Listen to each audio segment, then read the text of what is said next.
good. I think my headlights are getting dimmer too. This is not good. Note an abundance of red lights now. And an amber ABS. But no, that's not good. My headlights are dim. Oh boy.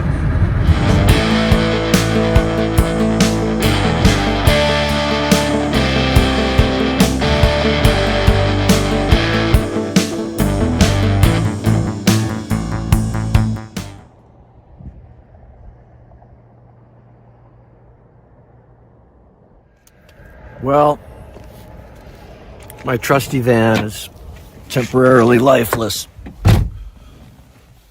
Oh, it's getting chilly too. Not good. No. The dash was lit up like a Christmas tree. Not good. It's probably like an alternator or a computer for this thing. Probably an expensive part. We shall see.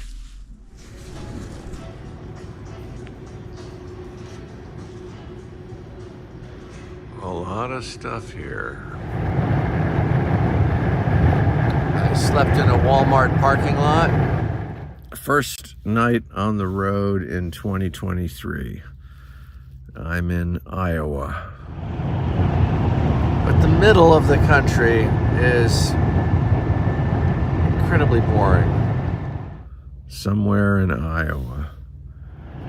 And from what I understand, they have skiing in Iowa. Maybe not today or last week. Who knows?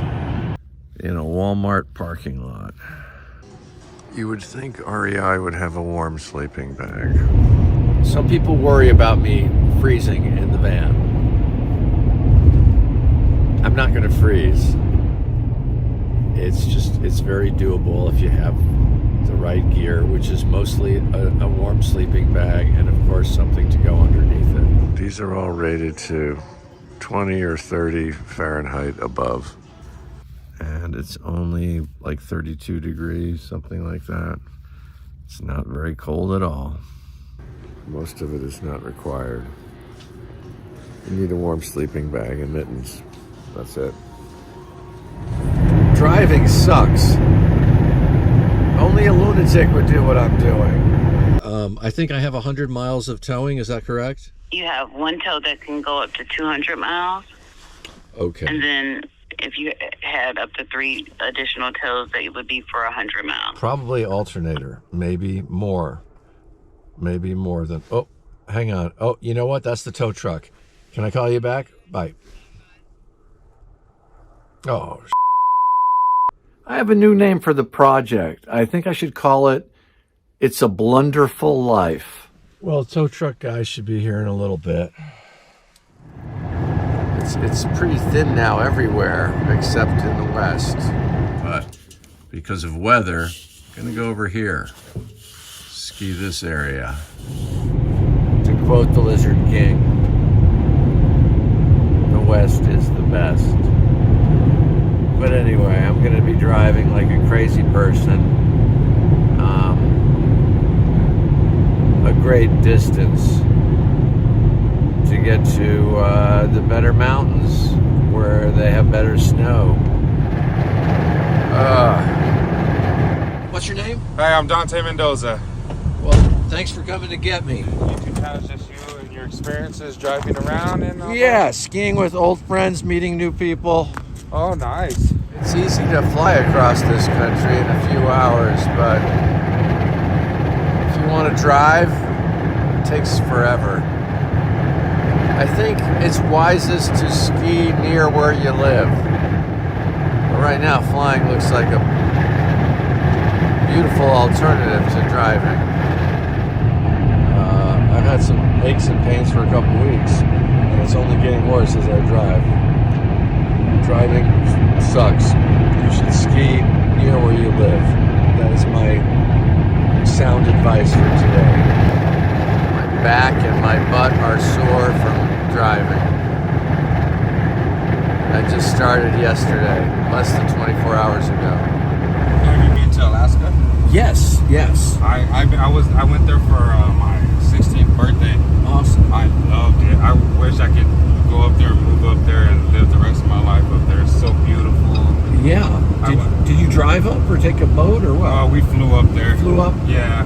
My aunt used to live in Wasilla.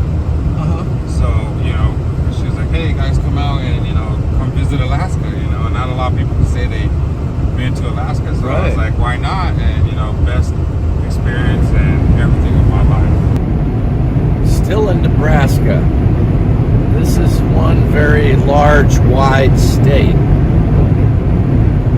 Driving sucks.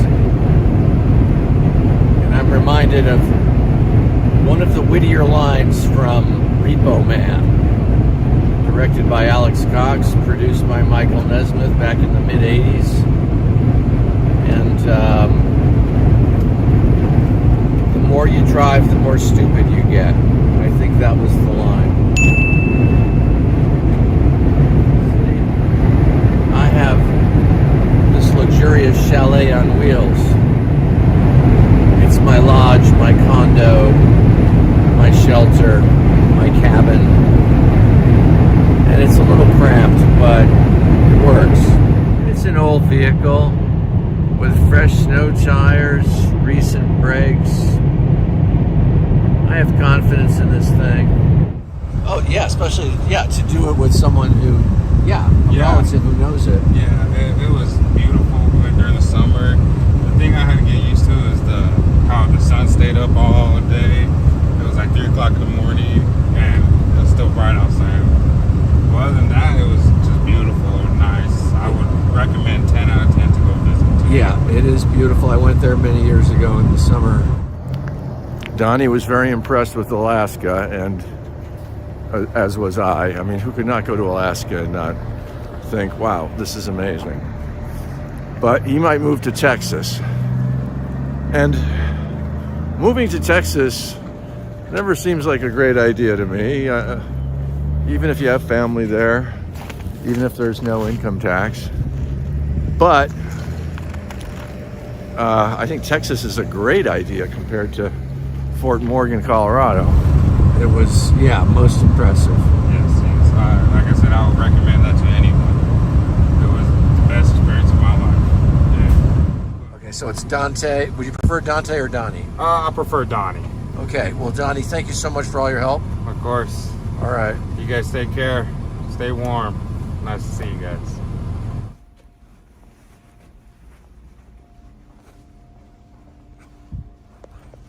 As much as I like sleeping in the van, because it is rather convenient, it's my home away from home, a shower is nice, and my van does not have a shower or a toilet or a kitchen or heat, all the normal things. Right now it doesn't even run.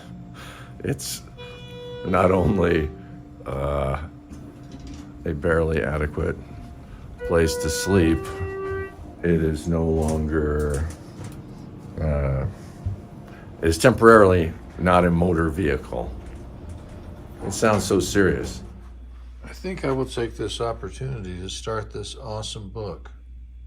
So, Donnie, the super helpful tow truck operator, said that this town smelled, and he was not kidding. Just for your information, don't get stuck, don't dine, don't even get gas in Fort Morgan, Colorado. I would advise against it.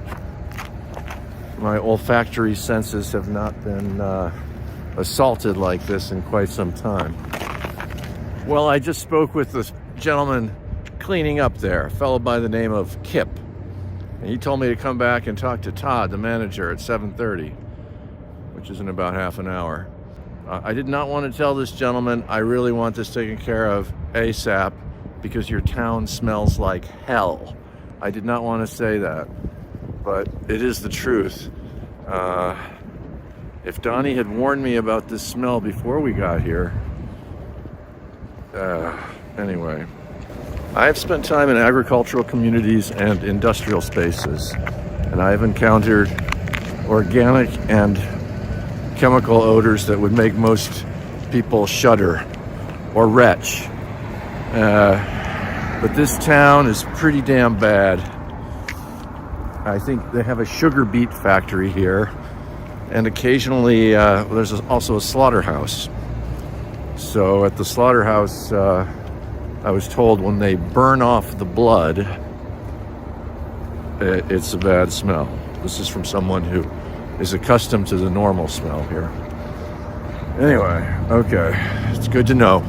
Again, the town is called Fort Morgan, Colorado, and I would strongly urge you to avoid it at all costs. Todd isn't here yet. It's still a little early. Fort Morgan is on the map, not just for the stench of the sugar beet factory and the slaughterhouse, but this is the hometown of Glenn Miller. And they celebrate Glenn Miller every year with some kind of whoa, that's icy. Some kind of jazz,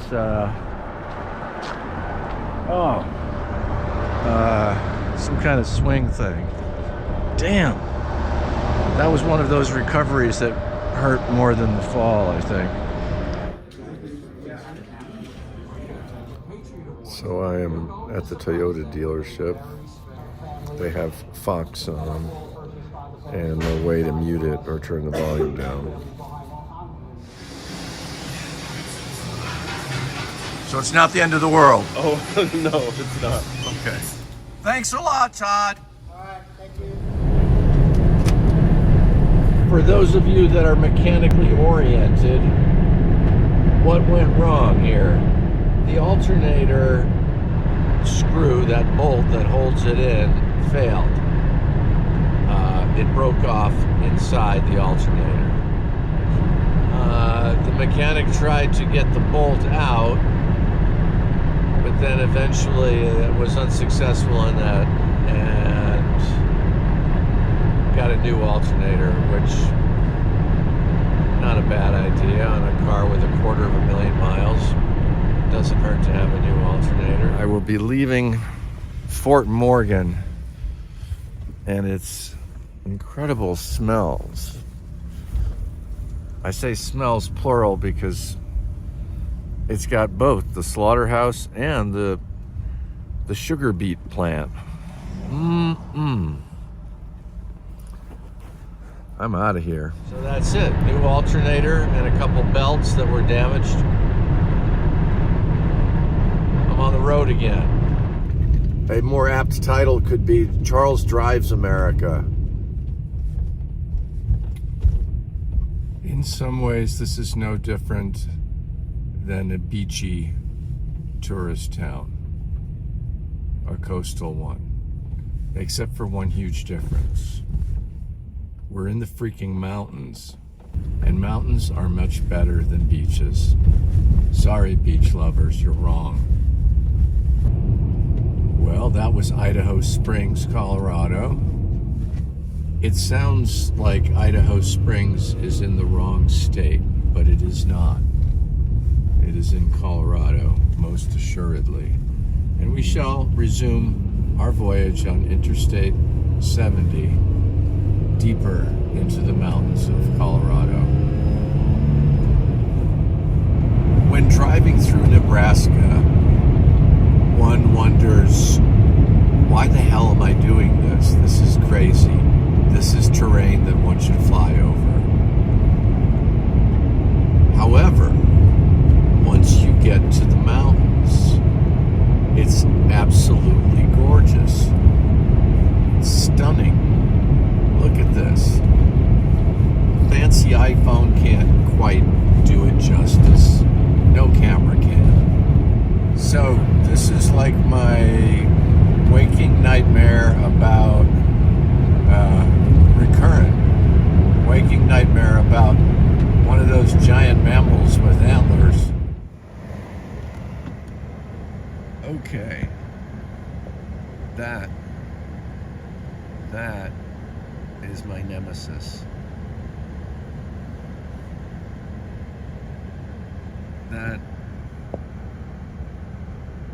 beautiful creature,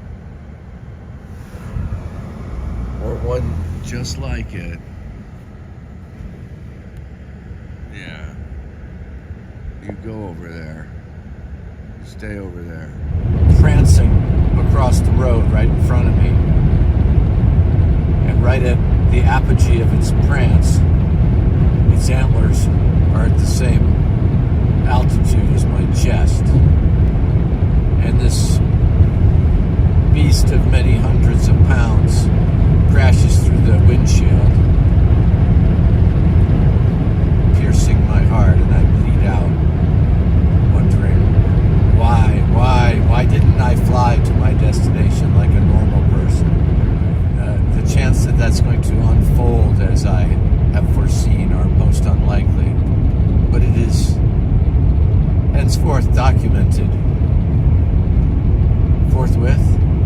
Henceforth? No. Oh boy.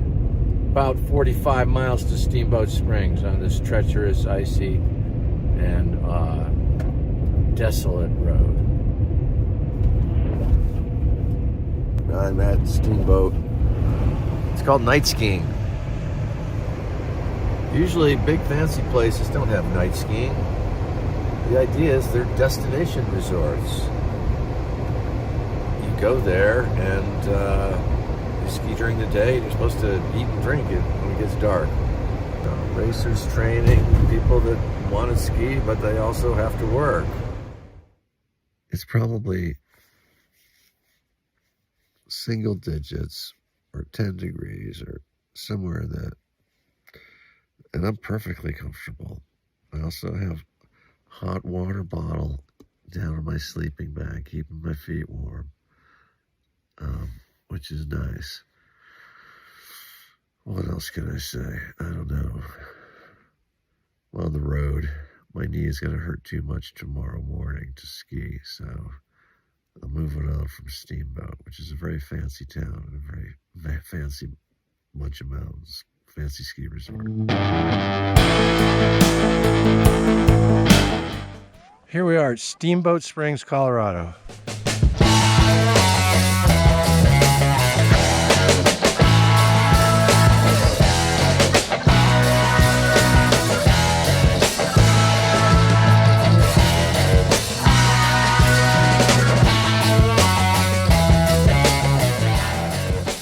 My name is Evan. You can call me Slippin' Jimmy. I am from Indiana, but I live here in Colorado. And I found wonderful Charles here while we were waiting in line to get out here in Steamboat. And yeah, it's paid off so far.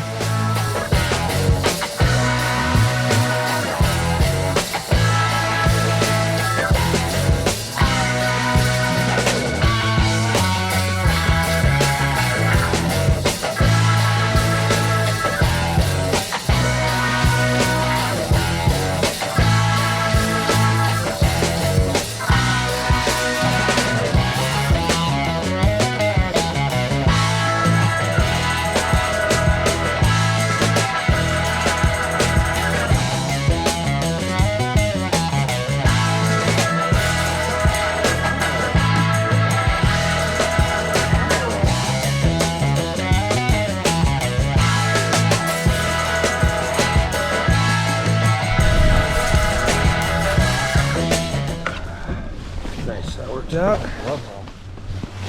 Shaping up to be quite a beautiful day now. Yeah, I know. This is some of the nicest conditions I've skied in ages.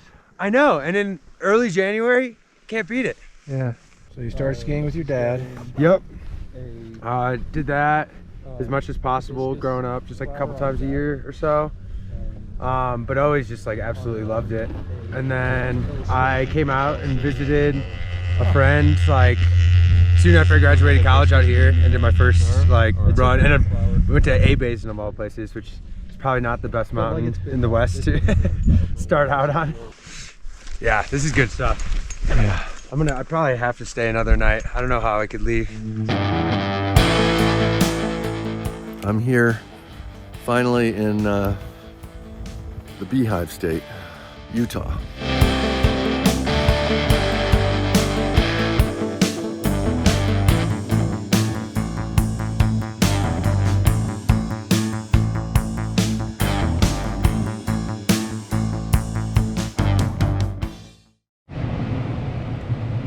Well, maybe next year I'll get one of those.